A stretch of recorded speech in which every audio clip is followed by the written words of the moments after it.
dancing for 3 consecutive months.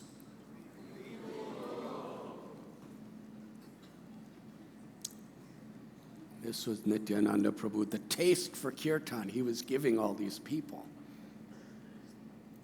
He stayed at Raghava Pandit's house there for 3 months, 1 kirtan that didn't end.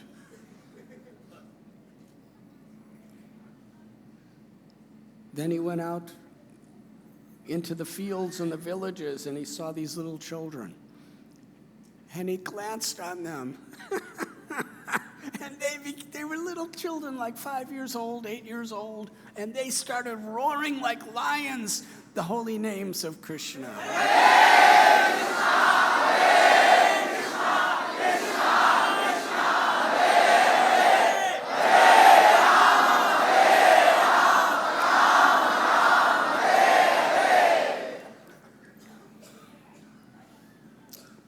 And some of the children, for 1 month, they didn't eat or sleep.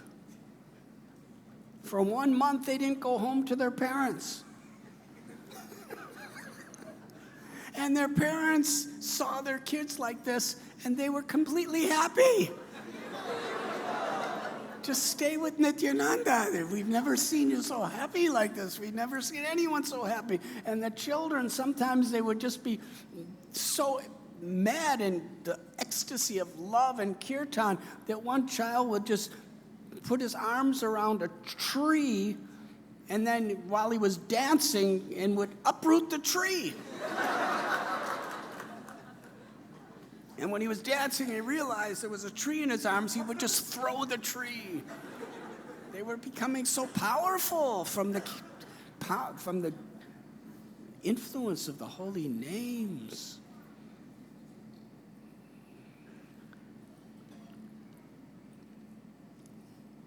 And then Nityananda Prabhu, he went to Adi Saptagram, where Udarandat Thakur was living. Udarandat Thakur, it was a mercantile community, especially they were merchants of gold. And especially in those days, no sadhu, no pandit would ever go near such people because they were so much immersed in greed and materialism.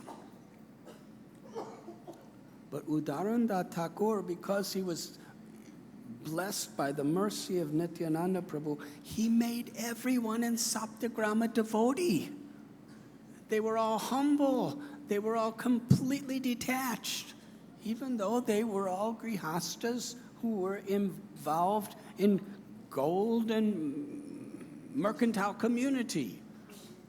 And when Nityananda Prabhu went there, he went to the home of each and every one of these merchants. And he had kirtan in their homes. And Vrindavan Das Thakur, the author of Chaitanya Bhagavat, says, we can never explain the unprecedented, unparalleled mercy that Lord Nityananda Prabhu spread among those people who were considered to be the least qualified. It was there in Panihati that Raghunath Das Goswami came to take shelter of Lord Nityananda Prabhu so that he could get the mercy of Lord Chaitanya.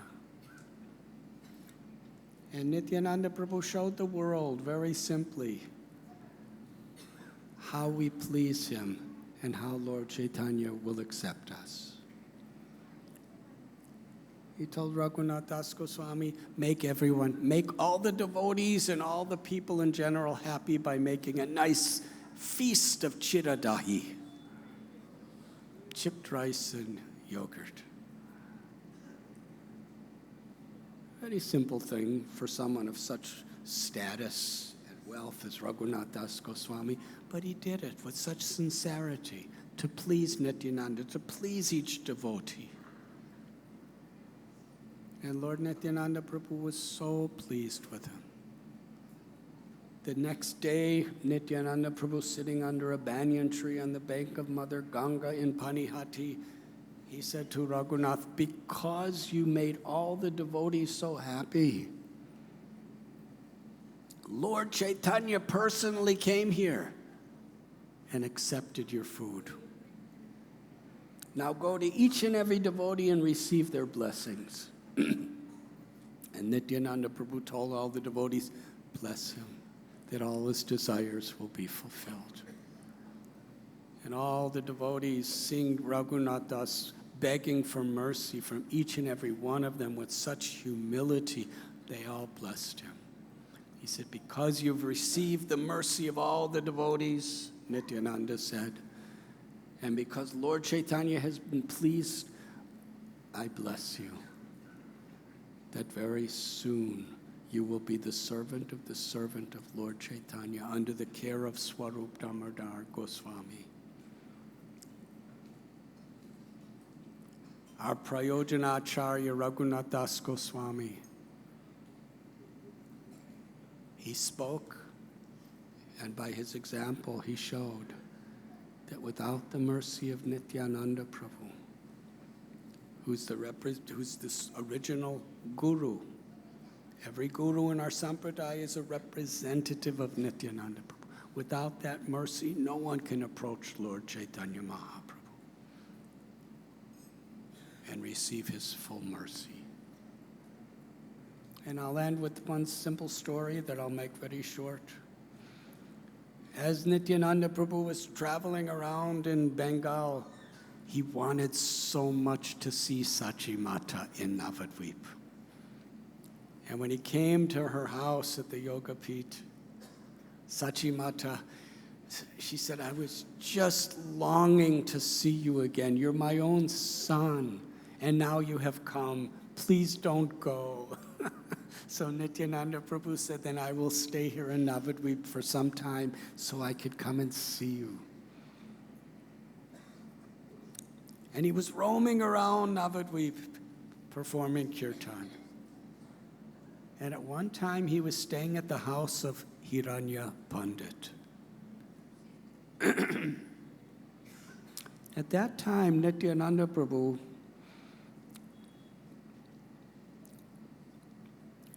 he was wearing beautiful silken garments. He had golden rings on all 10 of his fingers. He had necklaces and bracelets around his ankles and wonderful pressless jeweled earrings. Lord Chaitanya, when somebody approached him and said, why is Nityananda dressing like this? Lord Chaitanya went into ecstasy. He said, these are not just ornaments. These are the 9 processes of devotional service personified that he's wearing. But there was a Brahmin living in Navadvip, and this person was the commander-in-chief of the dacoits. He was vicious, cruel. His heart was so hard and dark. Just for power and money, he would steal, he would kill. There was practically no sin that he wasn't doing. He was just deeply evil. And because he was so evil, all the other evil dacoits were afraid of him. So they all followed him. So he secretly watched Nityananda Prabhu and examined all the ornaments on his body. And he brought together his gang of dacoits and said, we are so fortunate. The goddess Chandi is blessing us. We'll never have an opportunity like this ever again. The greatest riches we could possibly imagine are all on the body of this avadut. He has no protection. He's staying at this house. Let us wait till night. And when everyone goes to sleep, we will attack with swords, with spears and knives and tridents, and we will steal everything he has. Everyone was very excited, very enlivened.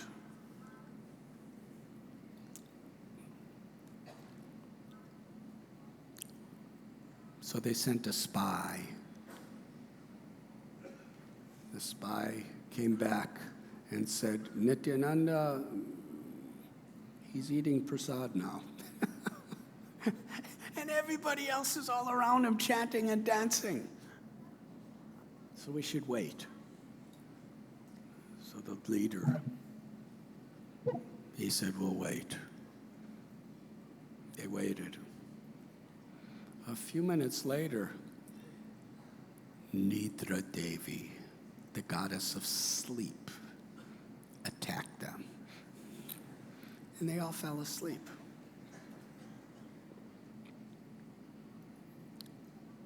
Hour after hour after hour, they're fast asleep. And then the sun rises, the birds are singing, the roosters are cawing, and they wake up and they're holding their weapons in broad daylight. And they're looking at each other like, what happened? We slept through the whole night. You know, we were ready to attack like at 9 o'clock at night. Now, what happened? They started hiding all their weapons so nobody would see them. And one of the dacoits said to the others, you were the first one to fall asleep. Because of you, we all fall asleep. And the other said, well, how do you know?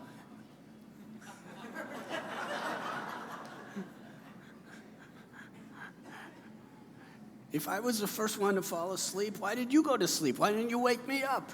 I said, because you fell asleep first. Well, if you fell asleep first, then you were responsible to wake me up. And they were arguing and fighting. And then the leader of the dacoits, he said, we have to see the opportunity.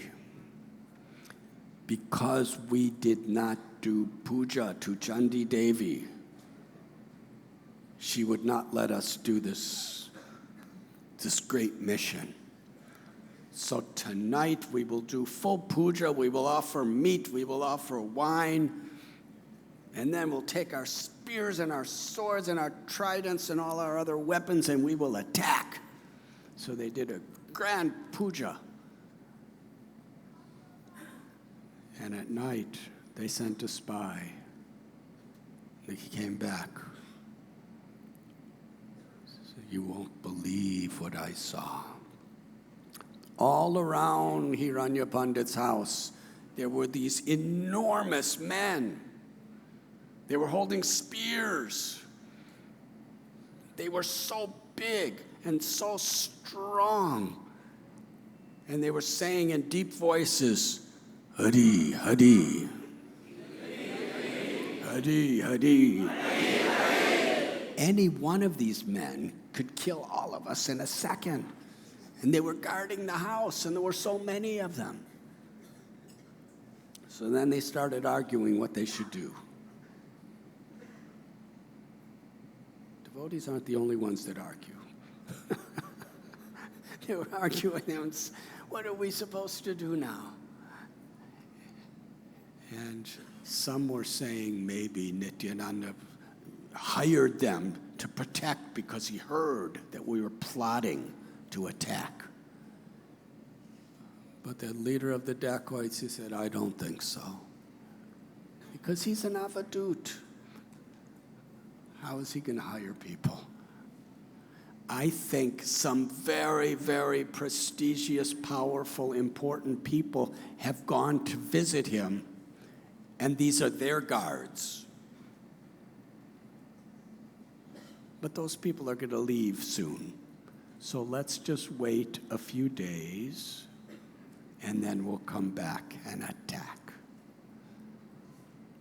So they all went back to their homes, and after a few days they gathered, and they decided this is the time to attack. They came closer and closer and closer to the house surrounding it, and it was the darkest night of the month. And suddenly, when they all came running toward the house, something happened. Do I have time to tell? Suddenly, every single one of them went completely blind. It was total darkness. They could not see anything. So one of them, in their blindness, they fell in a ditch. And in the ditch, mosquitoes and insects started biting them and biting them and biting them. And another person fell in a pit where people used to just wash stuff. And they fell in there, and scorpions were stinging them, and they couldn't get up. And then another person fell in another ditch, and he broke his arms and his legs, and he was in total pain. And another one fell in a bush of razor-sharp thorns, and every one of his limbs was being pierced by thorns, and none of them could move. They were all being eaten by insects, stung by scorpions, pierced by thorns, and they couldn't see anything. And suddenly it became bitterly, freezing cold. They were trembling. And then Indra sent down massive rainstorm. It was pouring torrents of rain on them. They were being drenched, they were being soaked, they were being drowned practically. And Indra really made it exciting. From the soaking, massive rainstorm and the cold, it became hail. Or instead of raindrops, there were big balls of ice that were flying down top speed and crashing their heads and crashing, and they were freezing cold, and they were being bitten and stung by insects and scorpions. They were suffering so bad, helplessly, and they still couldn't see. They didn't know what to do, where to go.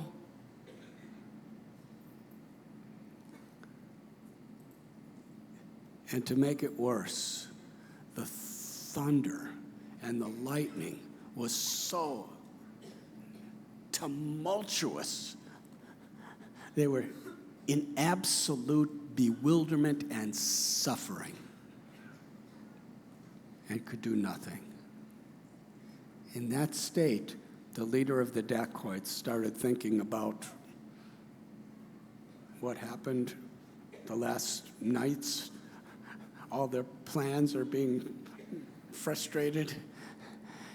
And he was thinking, Nityananda is not an ordinary man. Nityananda is the Supreme Personality of Godhead. And now that I'm suffering so much due to my offenses against him, I have nothing I can do except take shelter of him.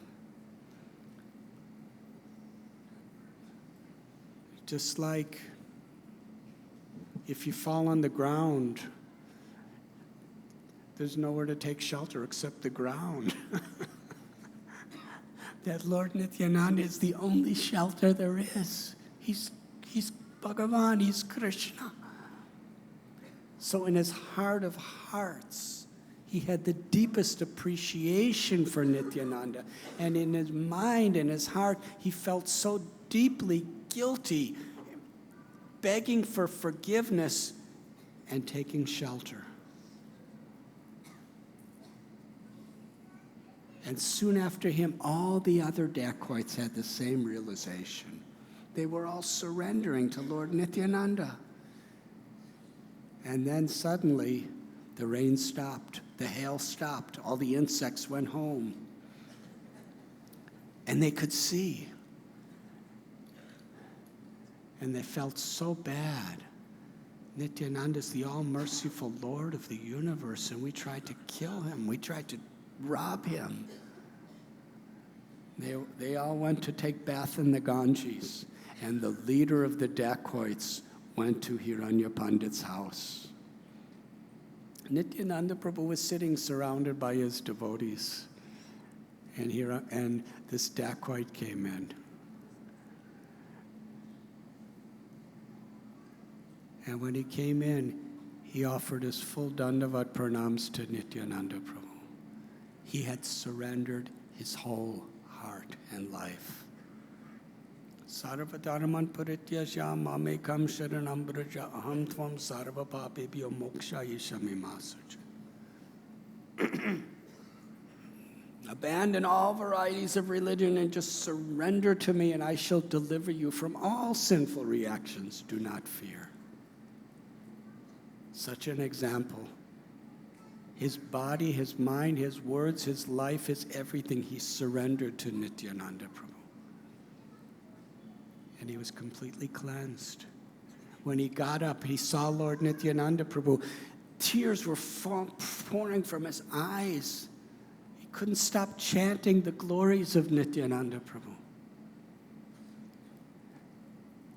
Nityananda Prabhu said, please tell me, who are you? And why are you in such a state of ecstasy? And he said, I wanted to rob you. I wanted to harm you. And the first night, you made us all fall asleep. We should have learned the lesson then, but we didn't. And the next night, you had these massive guards who were beyond humans. We should have learned our lesson then, but we didn't. But you're so merciful. Even though time and again we wouldn't learn our lesson, finally this time, you made us suffer so bad on the verge of death, helplessly. And in that state we understood, this is your mercy. This is what we needed to recognize who you are and how bad we are. I surrender to you. I take shelter of you. I'm the most sinful. I'm the most fallen. I'm the most cruel. I have harmed so many people because of my greed and my envy and my pride. Please, I surrender my life to you only.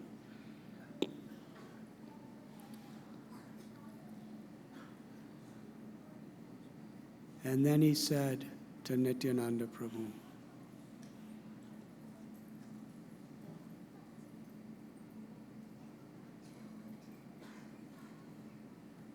that at this time, I will go to the Ganga and jump in and end my life. Because I cannot bear my offenses to you and so many others. And he fell at Lord Nityananda Prabhu's feet. And Lord Nityananda Prabhu placed his feet on top of the head of this person. This person bathed Lord Nityananda's feet with his tears. And Lord Nityananda said,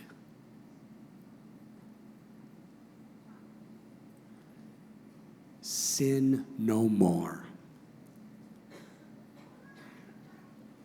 Give up all of these selfish activities, impious activities.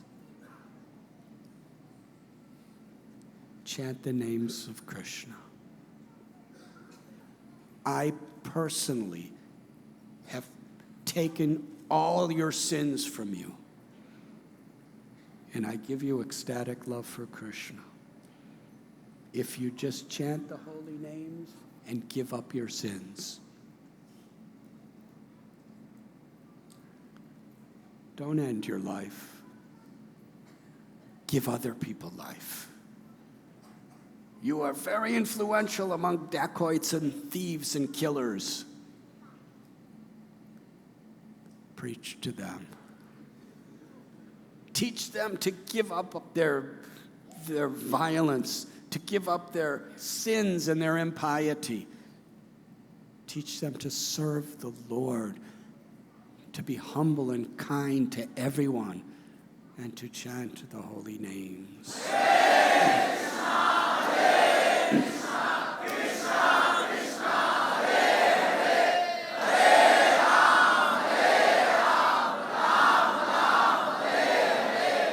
I offer you to my beloved Lord, Sri Gauranga. And that's what they did. He became guru of the dacoits. He would go everywhere. And all of the people who were there, they all came and surrendered to Nityananda Prabhu. Hundreds and hundreds and hundreds. They were becoming humble, more humble than blade of grass, more forgiving and tolerant than trees, offering all respect to others. They were becoming renounced and completely compassionate. This was the power of Nityananda Prabhu's mercy.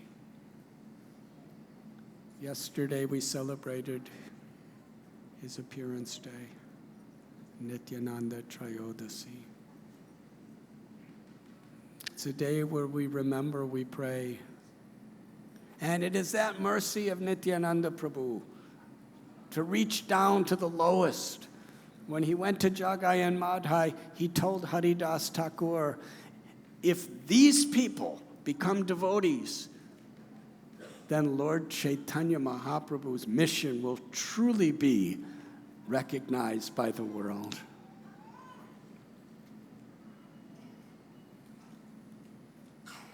When Srila Prabhupada departed from Kolkata on Jaladuta, it was Lord Nityananda Prabhu's mission that he was on. He was going to the places which were the most unlikely places for bhakti. And he was establishing temples and initiating devotees and having hundreds of millions of books distributed.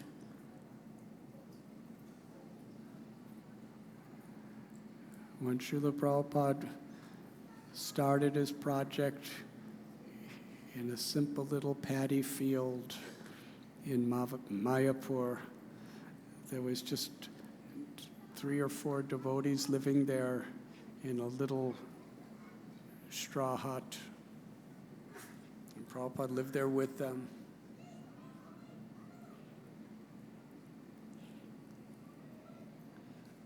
But now,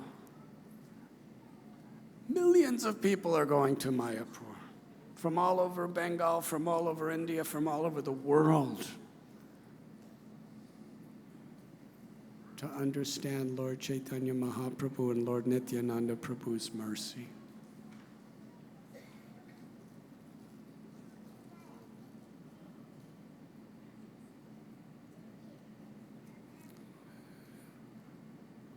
Srila Prabhupada installed Gaur-Nitai deities in homes and temples all over the world.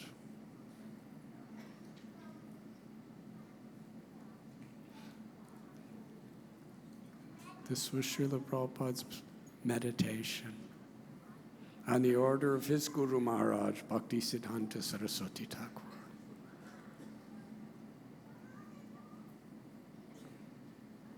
To deliver the mercy of Lord Nityananda. Thank you very much.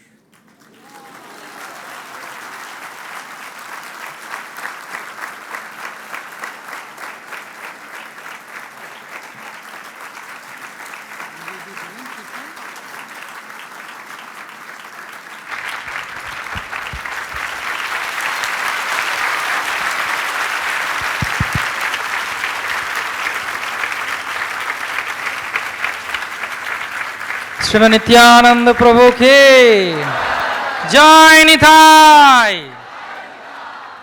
So, how many of you are satisfied? You're all satisfied? I thought you are not satisfied. Because we want more. So we will be requesting, when Maharaj was speaking, I was just thinking, let us all go to Nityananda Prabhu's birthplace, Ekachakra with him.